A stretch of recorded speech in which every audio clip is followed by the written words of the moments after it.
What's up, everyone? Today we are going to do a DIY with this motion sensor light. I'm sure some of you have seen it on my Instagram feed that I posted yesterday, but let's put one together. All right, so what we're gonna do first is we're gonna take some of this magnetic tape and we're gonna mount it to the back of the light.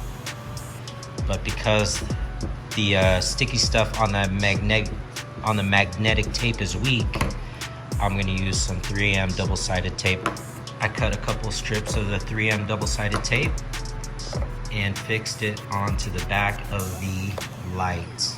So I'm gonna peel the backing off of the two strips. You can place the strips wherever you want. Okay, so I peeled the backing off the 3M tape. I have my magnetic strips cut out. So what I'm gonna do now is peel the backing off the magnetic strips and stick it on the 3M tape. I'm going to place it on the 3M tape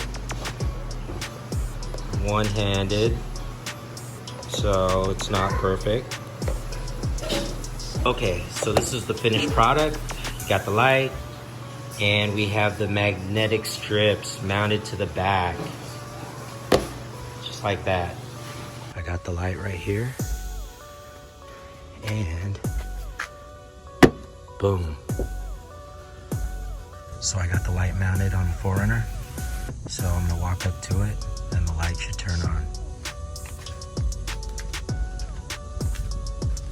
Boom. This light has 3 modes. It's set to turn off completely when there is no motion detected.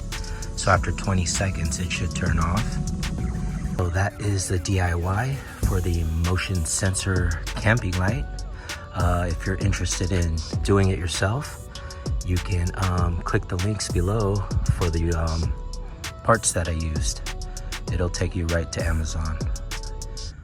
And that's it. Thank you for watching, and I'll see you on the next one.